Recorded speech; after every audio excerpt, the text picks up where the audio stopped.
As a first-year teacher, I found myself really frustrated. We needed something to help these kids understand the importance of health and nutrition. An after-school program that lets them do sports is something that makes them happy. It kind of alleviates the stress. I never played soccer until I joined Urban Initiative, and once I just started playing it, I absolutely loved it.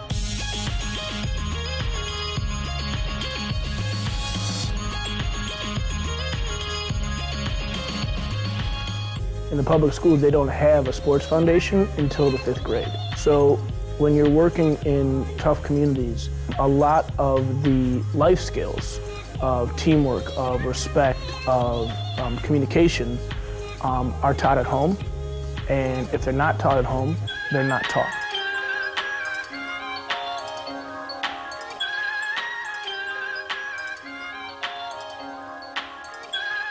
Once we started the team, within the first, I'd say, 2 weeks, we realized that a lot of the kids who were coming to practice were coming to practice with bags of Flaming Hot chips. So we started, out of our own pockets, buying snacks from the grocery store across the street. It was granola bars, it was juice, it was fruit, and it was really from creating that cost is really what brought us to the idea of starting a foundation where folks can help subsidize the cost of busing, subsidize the cost of snacks and fruit, and really give us the ability to grow the program into more schools. When I started, Dan and Jim were successfully in maybe 8 or 9 schools, and now it's up to 18 schools. So in terms of the schools and the services that they're offering, the organization has the potential to go to a lot higher heights than where it's at. The program has helped us tremendously with their schoolwork, with our eating habits. They've enforced vegetables. Thank you. My coaches helped me with health and soccer by teaching me the 5-4-3-2-1 rules. The 5-4-3-2-1 program is mainly what you should be doing and eating every single day. The 5 stands for 5 servings of fruits and vegetables, 4 servings of water, 3 servings of low-fat dairy, 2 or less hours of screen time, and 1 or more hour of exercise. Well, I eat carrots, apples. Instead of drinking pop, I take water or juice or orange juice. The teachers stay involved in the Urban Initiatives program by doing the work to play forms. With that tool, we taught them how to self-correct, how to recognize.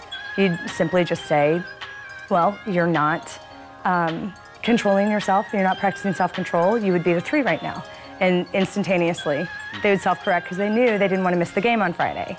If you don't follow the expectations the teachers give you, you won't be able to play any sports. I remember one time where I actually got a whole bunch of 1s and 2s, and Coach Ish was like, come here, you can't play. What? And it was torturous because I'm watching people play. No, and that never happened again, Is it about just being good kids?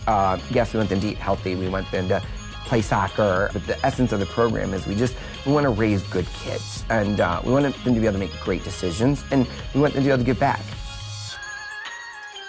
We actually took some data and we looked to see how impactful Urban Initiatives had been. We looked at test scores, we looked at reading scores, we looked at attendance, and I looked at my 3rd grade, and my students that were not in the program were probably at the 50th percentile, but while my students that were in the program were performing at the 80th percentile.